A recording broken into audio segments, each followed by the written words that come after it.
Yaani ndo ninakuja sasa hivi, nipo njiani hapa. Mbona anafanya kazi iwe nzito, kati kazi nyepesi tu? Bwana usijali, sasa hivi sitaweza kuangusha.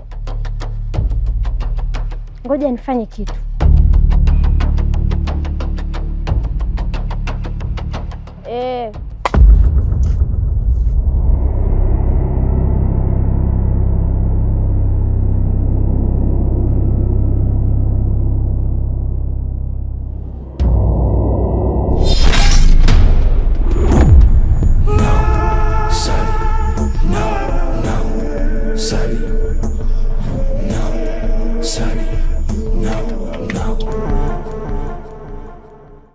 Huu ni mwisho Nausari, lakini ndio mwanzo wa tamthilia mpya ya moto ambayo inaitwa Toboa Tobo.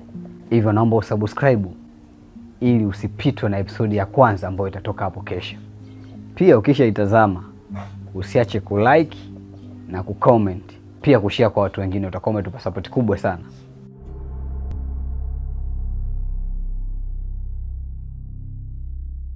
Wewe vipi tena? Mbona kama sasa hivi hauko sawa? Shida nini? Nini kinachokusumbua? Amna mume wangu, ila leo nimekutana na mtu njiani. Mtu gani? Ni binti mdogo sana, lakini maneno yake hayalingani na umri wake.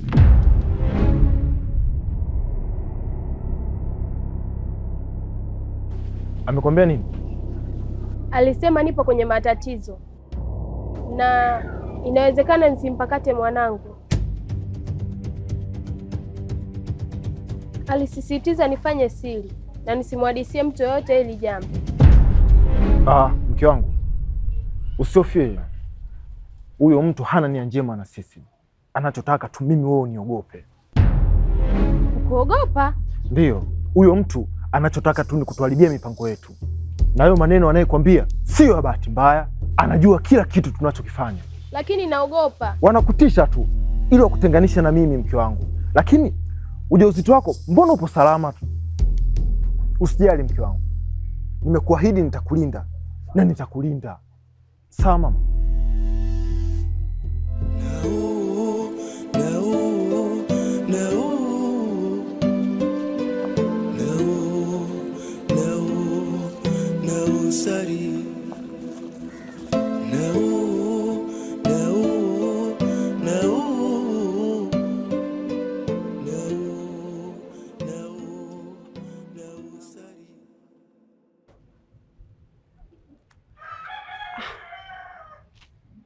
Kwa hivyo alivyonielekeza huyu mpuzi, inaonekana amekutana naye haya maeneo. Sasa sijui nianzie wapi.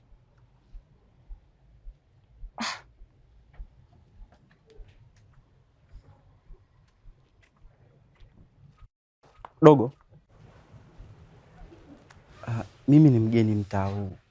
Kuna mtu namuulizia, lakini huyo mtu simjui jina lake, ila kwa msaada wako naweza nikamfahamu huyo mtu. Asa bro, unavyozani huyo mtu mjui jina lake, kwa hivyo unavyozani utampataje? Wakati ni mtaa watu kibao. Yaani mimi nitakuelezea jinsi alivyo. Na kwa sababu wewe ni mwenyeji mtaa huu, unaweza ukamfahamu. Sawa, hebu nielekeze nione. Yaani ni mweupe ila sio mweupe sana. Ni maji ya kunde fulani hivi, afu ana mwili ni mnene hivi, ana shape. Yaani kiufupi ni mzuri hivi. Ni mzuri hivi. Blaza, yani unachekesha sana. Yaani kwa maelekezo yako hata angekuwa Google hawezi kumjua wewe. Kwa mdogo wangu ndo unashindwa kunisaidia kabisa hata kidogo. Mimi sina cha kukusaidia. Wewe endelea kumtafuta. Ila ukimpata uja kuniambia. Dogo. Dogo namuelekeza hataki kunielewa. Ngoja niingie mtao.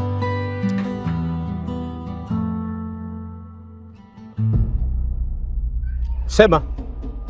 Mzee, kuna mtu anayejua kuhusu mpango wetu ya kafara ya ujauzito. Unavyodhani amejuaje? Na huyo mtu ni nani? Kuhusu jina bado sijui, maana hata yeye hakutajiwa. Maana yule mwanamke ameanza kusita, anaanza kujoji maswali. Yaani hata sijui. Sawa. Kwa hiyo wametangaza hatari kabla kitu hakijamfika. Una kitu cha kufanya. Mzee, nifanye nini sasa? Ninahisi hatari iko mbele yetu, na hatari kama hii haiwezi kufutika kwa machozi. Ina maana unataka kumaanisha nimwangamize mke wangu? Sawa sawa, unauelewa sana wewe kijana, ila hiyo kazi ni nzito sana, huwezi kuifanya wewe. Sio mimi, ni lazima ifanye mtu mwingine mbadala wako. Hii kazi ni lazima nimpe Sasha. Sasha? Kwa nini awe Sasha? Sasha ni mwanamke, lakini ana roho mbaya sana. Yeye ndio mwenye uwezo wa kuifanya hii kazi bila kuacha haramu. Mimi nimekuelewa mzee, na kwa kuwa niliahidi naipenda hii kazi kuliko unavyompenda mke wangu, haina shida. Dadangu, kiukweli nafurahi sana kuwa karibu na wewe, maana wewe ni mkarimu toka nimefika hapa na mpaka sasa hivi bado uko karibu na mimi na bado na enjoy, na kiukweli nimeshaanza kuzoea mtaa. Zai, na wewe mimi ni kama dada yako, umenielewa? Kitu gani cha kunishukuru hapa Ujisikie upo huru. Kwanza umtaa kwanza hauna stress, labda stress uletewe shoga yangu. Ni kweli, ila kinachonichosha zaidi, sina TV ndani, sina sabufa, nipo mpweke, japokuwa nipo karibu na wewe. Na kiukweli nimeshaanza kupenda mtaa. Zai, usijali bwana, mimi ni kama dada yako, umenielewa? Jisikie upo huru. Halafu ulivyoongea masuala ya TV, kuna kitu nimekumbuka mdogo wangu. Najua Zai, dada yako nina shida, na hiyo shida wewe ndio unaweza kunistiri mdogo wangu. Na TV yangu naiuza bado mpya, na wewe unavyosema una TV ndani, inawezekana ipae ikakufaa. Ni stili mimi dada yako, nina shida kubwa sana. Kiukweli dada naye nasijaye kununua vitu mkononi, ila kwa kuwa chumba changu kipo empty, nao umesema na matatizo, basi itabidi tu ninunue hiyo TV. Kwa hiyo Zai mdogo wangu? Ndiyo. Basi mimi nikakuletea sasa hivi uione.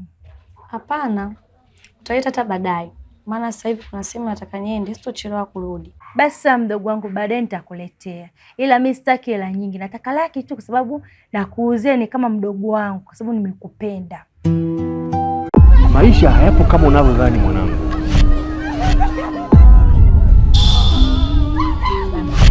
Jitihada pekee haziwezi kutosha bila kudra ya Mwenyezi Mungu. Ina maana baba, sisi ni maskini kwa kuwa wewe umeamua iwe hivi. Acha! Binununu, mwili wa ndugu yetu uko wapi? Huyo mtu azikwi, ajafa. Lakini huko Dar es Salaam ambako ninakwenda, ninaweza nikarudi hapa na mtukule mwenzenu. Nikirudi nitawaletea zawadi ya shanga, sawa? Onye asala! Onye vipiuda! Tokeni ndani humo!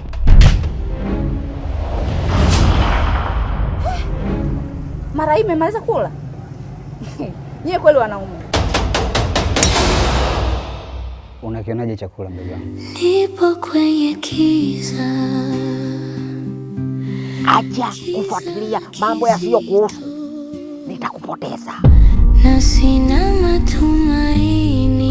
Sandimu, acha unachokifanya, nitakumbua. Na kama unabisha, ngoja uone sasa unavyoacha ndani.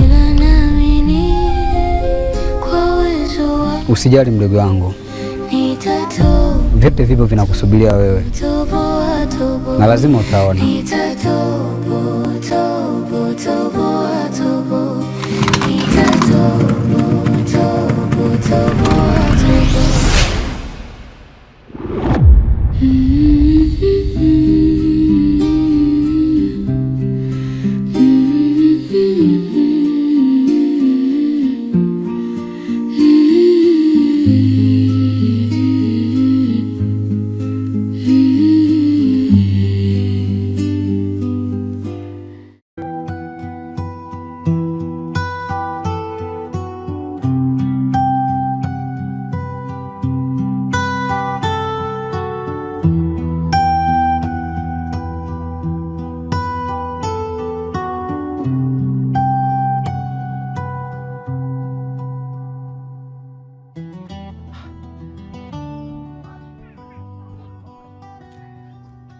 Wewe umefuata nini tena hapa?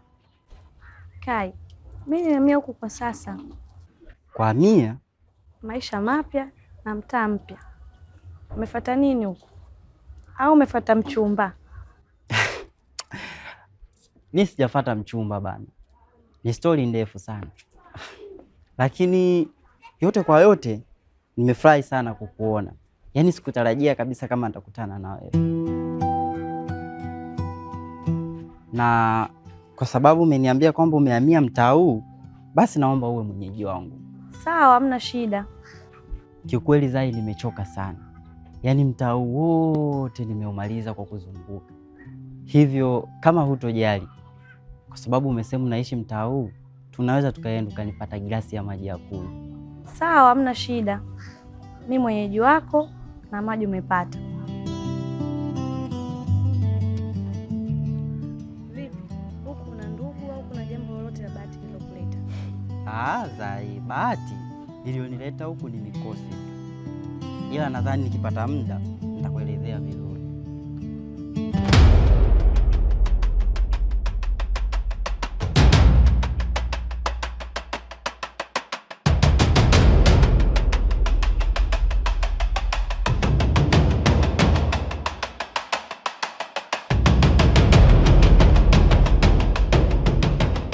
Zai, Zai, we Zai we. Unaye hajarudi tu na hapo yenyewe kashanitamanisha hela. Sijui nimsubiri. Sasa hata nikimsubiri atarudi saa ngapi? Ila sijui baadaye nitakuja.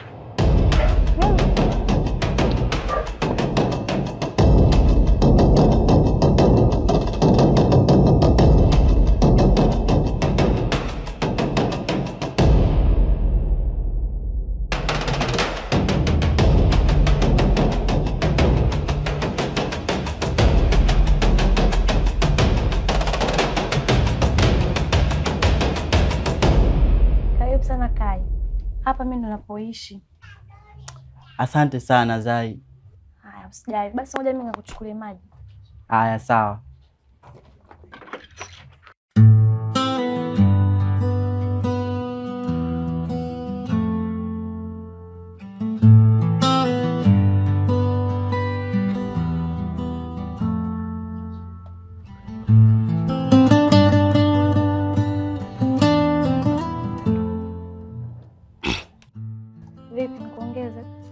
Hapana, yanatosha.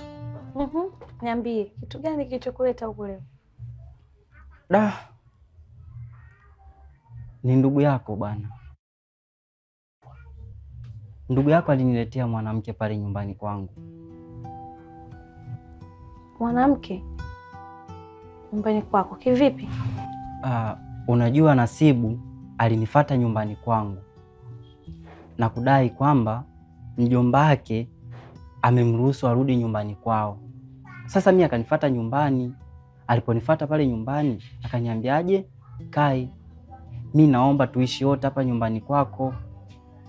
Mimi nikamhurumia bwana, nikamkubalia, tukakaa naye. Siku mbili mbele akaja na mwanamke.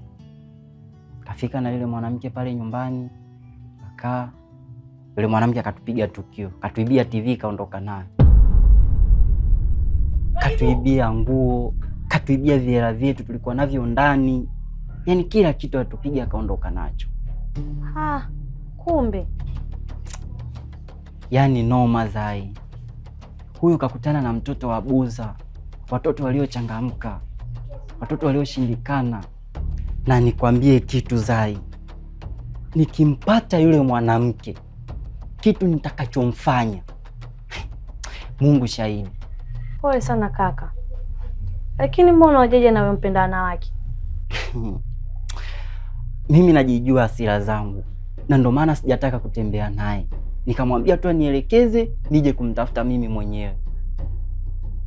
Sasa nimekuomba maji, umenipatia. Naomba nielekeze na toilet kujisaidia. Usijali.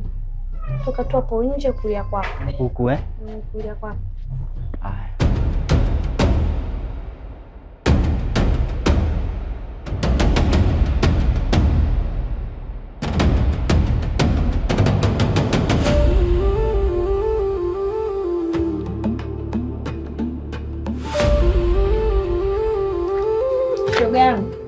hatimaye nimekukuta. Sababu nilikuwa najifikiria huyu mtu nitamkuta kweli, sasa nimekuja mara 10. Kilua, nimeitikia wito na kusikiliza kiongozi wangu. Sawa sawa Sasha, nimekuchagua wewe kwa sababu hii kazi ni nzito, sio nyepesi, na nimekuchagua kwa sababu najua wewe una uwezo mkubwa wa kuimudu hii kazi. Ndiyo kiongozi wangu, na ndio maana nipo hapa. Kuna mtu anafuatilia nyendo zetu, anafuatilia juu ya ile kafara ya ujauzito wa yule binti. Sasa basi, inatakiwa tummalize haraka sana yule binti kabla hajakombolewa, na tukifanikiwa juu ya hili swala, kuna nguvu itaongezeka kwa yule mshirika wetu. Kwa hiyo ni muhimu tulifanikishe hili swala, na tulifanikishe haraka iwezekanavyo. Muda hatuna, unaweza ukaenda kama ulivyoagiza mshirika. Maisha hayapo kama unavyodhani mwanangu.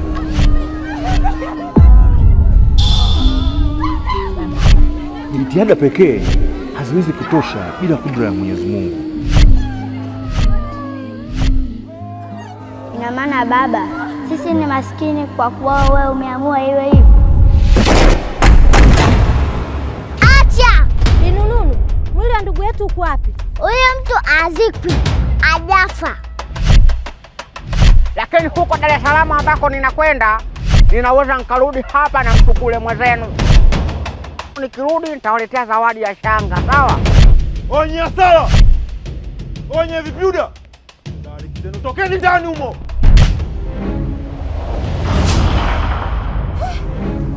Mara hii mmemaliza kula? Nyie kweli wanaume. Unakionaje chakula mdogo wangu? Nipo kwenye kiza.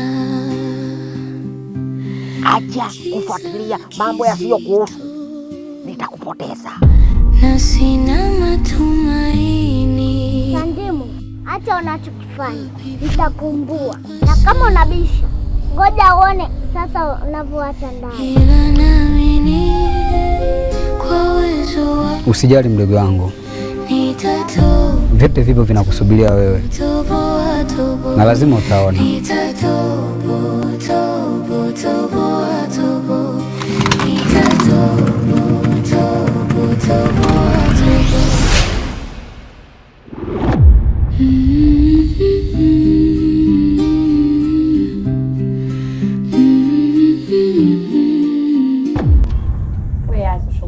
Sifanye nimefika. Nimekutana na kakaangu huko, ndio kuja naye hapa. Wacha. Sikiza, mambo yasiyo mengi. Mzigo wenyewe ndio hapa. Mali mpya. Kigole. Si unaelewa? Hiyo ni dadangu bado mpya kama ulivyoniambia. Sasa hapo shoga yangu ndio kama hivyo nilivyokuambia, nina shida, nahitaji hiyo hela, lakini moja tu nimekufanyia hivi kama ndugu yangu. Mimi nimekuelewa. Lakini sitokupa hela yote. Nitakupa kiasi nilichokuwa nacho, chingine nitamalizia. Kwanza hiyo hela unanipa nusu. Hapa nimesikia nusu kwa sababu akisha fanya. Unanipa shilingi ngapi shoga yangu? Kwa leo nitakuanzia 60,000. Nyingine nitakumalizia. Shoga yangu, fanya hata 70,000 hivi. Amna dadangu, wewe unajua nimehamia juzi tu hapa. Sina hata vitu ndani. Kwa hiyo nitakuanzia 60,000. Basi hiyo hela nyingine unanimalizia lini? Nahisi kesho kutwa. So na sema ni kesho kutwa kwa sababu nikija hapa mguu upande mguu sawa. Sawa, nakuamini. Kesho kutwa ukija tu hapo nakutia la. Saa ngapi? Hadi saa dadangu. Basi saa 5 asubuhi. Haina shida, mimi mzungu. Saa 2 niko hapa. Twende kwa tukajaribisha hii mali. Karibu ndani. Hapo udugu wangu.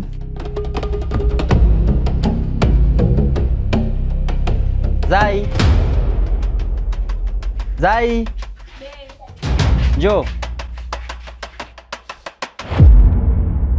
Niambie kama. Zai, mimi kwanza nikushukuru kwa ukarimu wako.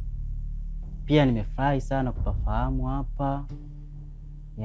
Sasa kilichobaki ni hapa niondoke nikaendelee na majukumu yangu ya kumsaka mtumiwa wangu. Sasa yeye anajifanya mtoto wa Buza. Sasa mimi mtoto wa Mbagala. Hapa nikimkamata atakuwa ameyatima.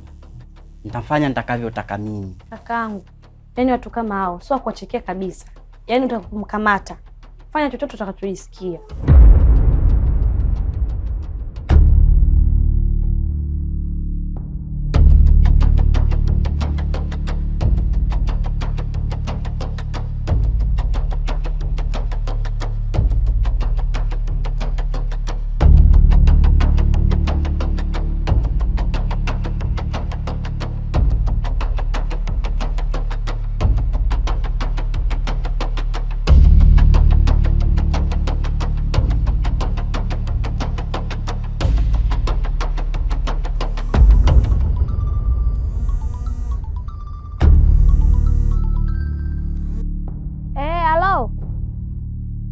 Yaani ndo ninakuja sasa hivi, nipo njiani hapa.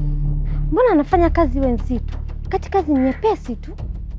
Bwana usijali, sasa hivi sitaweza kuangusha. Ngoja nifanye kitu.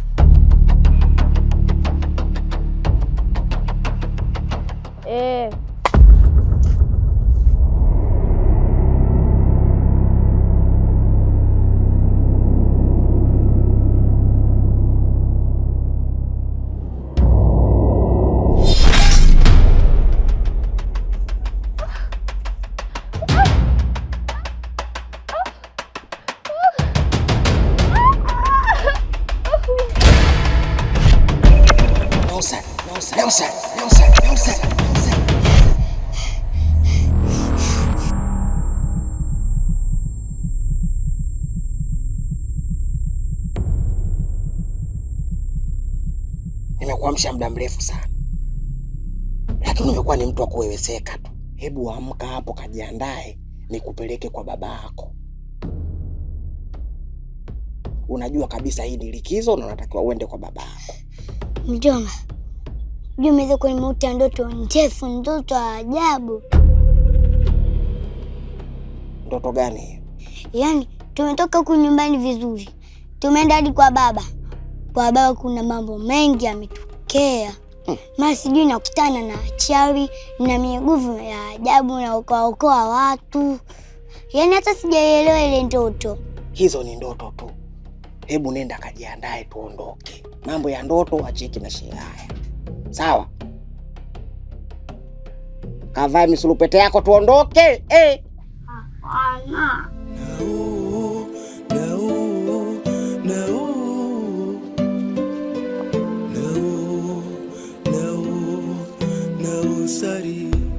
Kwa majina naitwa Mau. Nipo hapa kama mwandaji wa kazi zote za Maujanja Entertainment. Pia nipo hapa kama final editor. Pia nipo hapa kama baba yake na Nausali. Nipo mbele yenu kwa ajili ya kuomba radhi kwa changamoto zote zilizotokea kwenye Nausali. Pia kuwashukuru mashabiki zetu ambao mmefuatilia kuanzia Nausali episode ya kwanza mpaka hii leo. Hivi karibuni kuna tamthilia mpya itaanza. Hii tamthilia inaitwa Tobo wa Tobo. Kwa hiyo tunaomba support yako kama jinsi ulivyotuonyesha support kuanzia kwenye Nausali namba 1 mpaka hii ya leo ambayo ni final. Basi tunaomba utuonyeshe support kwenye Tobo wa Tobo episode ya kwanza mpaka hapo tutakapohitimisha. Na tuwaambie kitu kimoja. Kwenye makosa ambayo yalitokea nyuma tumejifunza. Na kwenye kujifunza kwenye hilo tumelithibitisha kwenye kushoot episode nyingi sana. Hivyo mpaka sasa tumeshoot episode 30 na tayari edited. Kwa hiyo zitakuwa zinakuja mara kwa mara. Na vijana ambao wanashambulia hii kazi wamejipanga vilivyo. Hapa tunamwongelea Dani Kidasi, FX, Kitunguu mwenyewe, Mr. Director Sweswama. Wamejipanga vizuri kuhakikisha mnapata ladha na burudani mfululizo. Kwa hiyo hatutawaangusha. Support yenu ambayo tunaiomba kubwa ni kuhakikisha mnashare hizo episode na mnaziangalia kila zinapotoka. La mwisho, kama wewe unaitazama video hii sasa hivi hujasubscribe, basi subscribe ili tutakapotoa episode ya kwanza isikupite, kwa sababu wewe ndio utakuwa wa kwanza. Maisha hayapo kama unavyodhani mwanangu.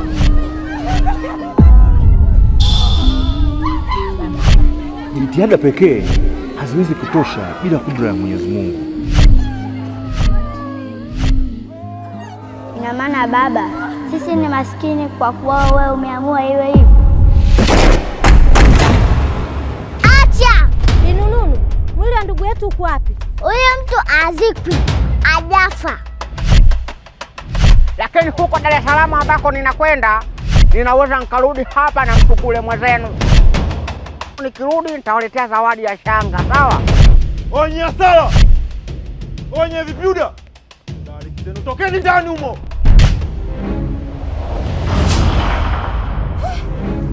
Mara hii imemaliza kula? Nyie kweli wanaume. Unakionaje chakula ndugu yangu? Nipo kwenye kiza. Acha kufuatilia mambo yasiyokuhusu. nitakupoteza.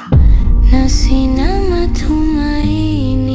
Sandimu, acha unachokifanya, nitakumbua. Na kama unabisha, ngoja uone sasa unavyoacha ndani. Ila naamini kwa uwezo wako. Usijali mdogo wangu, vyote vivyo vinakusubiria wewe, na lazima utaona.